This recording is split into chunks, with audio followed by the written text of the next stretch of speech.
Hello everyone, this is Dawn Winters and you are watching my Writing for Doctoral Studies series. This particular video is about voice. In particular, voice is something that an author should think about. In previous videos I've discussed this to a certain extent, that you develop your voice as a speaker first when you're a child. And then, through formalized education and through just various discourse functions, you develop your writer's voice. Unfortunately, most of us write the way that we speak, and most of us don't speak in standard English. So really considering an academic level voice or an academic voice that comes from within yourself, that's both your words and your tone and your meaning connected with various functions of academic discourse. That's what you really want to seek to develop as an author. That's kind of the big picture voice. What this video is more about is the perspective of a narrator or of the text itself. So you've probably, if you are a native speaker of English, if you went to school in the States, you probably learned about first person, second person, and third person. So for the most part, academic English accepts I in only certain situations. And you can see at the bottom of the slide, confirm acceptance with instructor or advisor. So, in some qualitative research study venues, you'll hear or you'll see a researcher using the I. So, for instance, the example here, in selecting participants for this study, I employed a snowball sampling technique. This is something that you are using maybe when you're writing a discussion board, like I said before, in qualitative writing, or in oral speech oriented rhetorical situations. So it's not uncommon to see I in academics, but in a formal research paper or in a quantitative venue, you're probably not going to use I. The risk that you run with using I is kind of onefold. That it turns into a personal journal and it becomes a little bit redundant. So, for example, I think that freshmen need advising sessions every single month. Well, that I think, or I believe, or I know, that becomes redundant if you chop it off, if you say freshmen need advising sessions every month. It's still, you are the author of the paper, you're in control of the paper, of the research. The I think is kind of assumed if you're just writing a declarative sentence. Third person is usually what you'll see in research. This is the use of he or she or it or they or the researcher. In selecting participants for this study, the researcher employed a snowball sampling technique. So what this does is it creates some distance between the author, the I, of the paper and the research itself.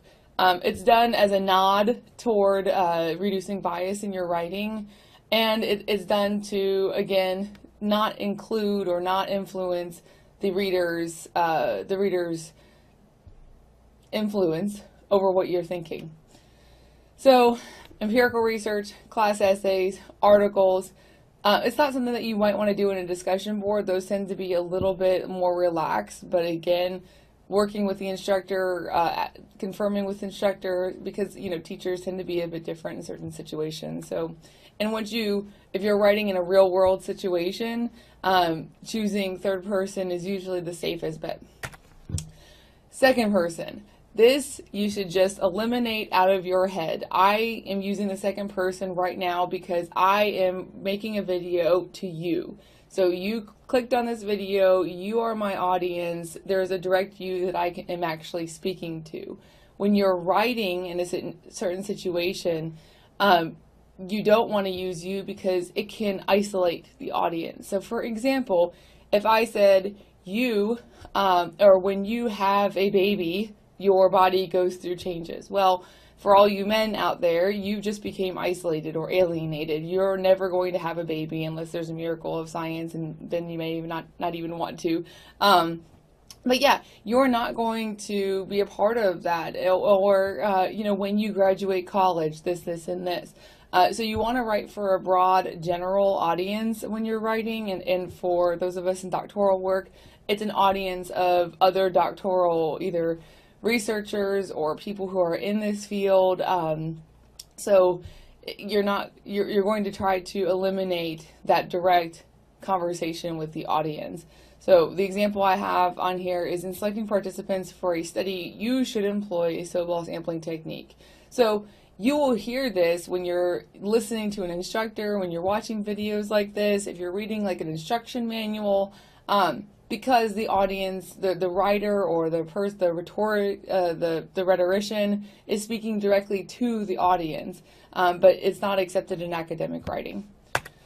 So let's quickly go through some mistakes in voice. As a second semester junior, you should consider seeking internships. So if this were written for a general audience and you, doctoral students, you are not second semester juniors, you are going to say, well, I've already passed that point in my life. The boat is passed, so to speak, so internships aren't available.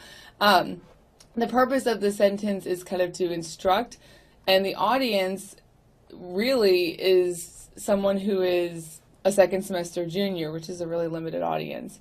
Then you're going to try to focus on the true subject of the sentence. So really, you can take that phrase at the beginning as a second semester junior and turn it into your subject. Second semester juniors should consider seeking internships. So your purpose of the sentence is to discuss seeking internships. It recognizes the readers as a broader audience, and then it makes the sentence more concise by focusing on that subject. Okay, so this is the end of the video on voice and on perspective. For more help, contact the Writing Center. If you find yourself really having trouble eliminating that you, if you find yourself having a hard time writing in third person, which can be a little bit weird if you've never done it before, substituting I for third person, the Writing Center is a great place to help, a great place for someone to sit with you, sift through your writing, and give you some great feedback. Thank you very much.